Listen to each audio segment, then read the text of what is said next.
Just before the world's leaders gathered in Brazil for COP30, a memo from Bill Gates landed, and it changed everything. Gates, known for his work in tech and global health, published the memo in October 2025, calling for a radical rethink of the climate crisis. This wasn't a minor suggestion. Gates wanted to disrupt the entire conversation. The timing was strategic. With COP30 looming, he aimed to influence the world's decision-makers. Gates argued the current approach was failing and offered a new path forward. His memo challenged leaders to rethink their strategies and sparked global debate. The world reacted instantly. News outlets, social media, and experts everywhere weighed in. What made this memo so impactful was Gates' credibility. He's invested billions in fighting disease, poverty, and climate change. When Gates speaks, people listen. He's not just a billionaire, but a problem solver with real-world experience. The memo reflected his journey and hard-won lessons. Some praised his honesty and fresh perspective, seeing it as a needed reality check. Others worried his words might be used to slow urgent climate action. The memo became a mirror, reflecting our anxieties and divisions about the future. It forced everyone to confront uncomfortable questions about how we tackle climate change. And it set the stage for a fierce global conversation. So, what did Gates actually say? His memo boiled down to three big ideas.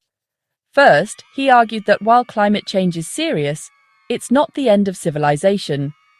Apocalyptic thinking leads to panic, not solutions. Second, he questioned the obsession with temperature targets, suggesting we need more concrete, actionable measures of progress. Gates challenged the world to focus on real-world outcomes, not just abstract numbers. Third, he insisted that fighting poverty and disease is inseparable from fighting climate change. For the world's poorest, immediate threats like hunger and illness matter more than distant temperature rises.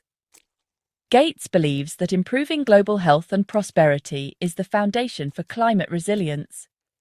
He wasn't downplaying climate change. He was calling for smarter, more human-centered action. His memo shifted the focus from abstract targets to real lives, making the debate more urgent and personal. That's why his message was so revolutionary and so controversial. The memo's release triggered a surprising reaction. Climate skeptics cheered. They seized on Gates's statement that climate change isn't the end of civilization, using it to downplay the crisis. Online, misinterpretations spread fast. Some even claimed Gates had admitted climate change was a hoax. Gates called this a massive misreading, but the damage was done. Skeptics cherry-picked his words, ignoring his warnings about real risks.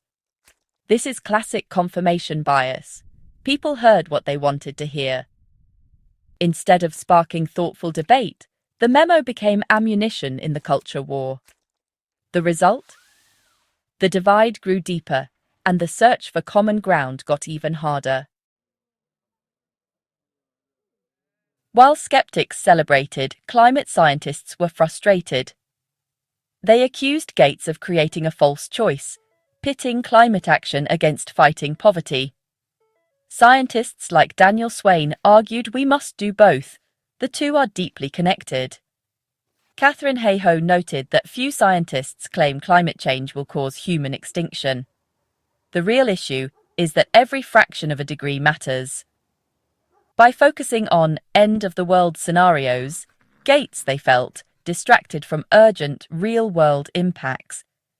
Scientists worried his optimism downplayed catastrophic risks like heat waves and famines. They also criticized his focus on future tech, fearing it could delay proven solutions like wind and solar. Their concern: Gates's memo might encourage complacency when urgent action is needed. Despite controversy, Gates's memo was filled with hope, showing that innovation is already making a difference. He cited International Energy Agency data projected 2040 emissions have dropped from 50 to 30 billion tons, thanks to innovation. Gates highlighted real projects like TerraPower's advanced nuclear plant in Wyoming and Fervo Energy's geothermal breakthroughs in Utah. These aren't just ideas, they're being built now, offering new paths for clean, reliable energy. Gates also pointed to the rapid rise of electric cars. In 2024, 1 in 4 new cars sold was electric.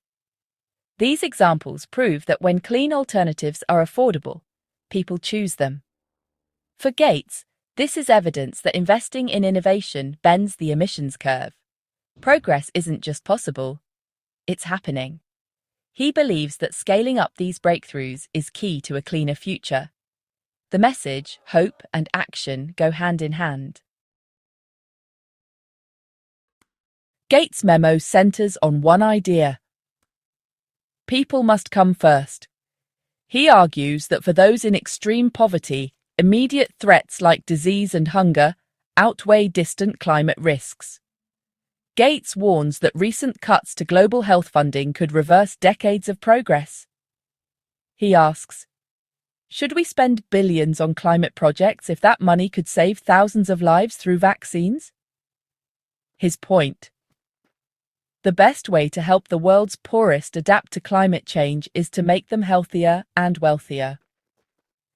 Investments in healthcare, food security, and resilient crops are the most effective climate adaptation. For Gates, this isn't a distraction, it's the heart of climate justice. Gates offered 2 clear pieces of advice to COP30 leaders. First, drive the green premium, the extra cost of clean tech, down to zero, so clean choices become the obvious, affordable ones. Second, measure success by real improvements in human welfare, not just carbon numbers. Gates urges leaders to prioritize solutions that do the most good for the most people, especially the poorest. This means rigorous analysis and honest trade-offs, not just feel-good projects. The ultimate goal: a stable climate and a world where everyone can thrive. Gates's message: keep people at the center of every decision. Scientists warn that Gates's memo risks creating a false choice between health, poverty, and climate action. They argue these goals are inseparable. A world that ignores climate change will see poverty and disease worsen. Climate change is a threat multiplier, making existing problems far worse. Many climate solutions, like clean energy and public transport, also improve health and reduce poverty. Scientists fear leaders might use Gates' memo as an excuse to delay emissions cuts. Their plea: don't choose between people and the planet, solve both together. The path forward is integration, not division. Why does this memo matter? Because it's about the future we all share. Gates's memo forces us to ask, are we focused on the right goals, and are we putting people first? The debate isn't just for experts, it affects everyone. The memo shows how easily good intentions can be misunderstood and weaponized. It's a reminder to look beyond headlines and seek the full story. We face a massive, complex problem. No single answer will do. We need both innovation and urgent action, hope and realism. This memo cracked open the conversation, challenging us to see climate through the lens of human life. The work ahead is hard. We must cut emissions and lift people out of poverty, all at once. That's the challenge and the opportunity of our time.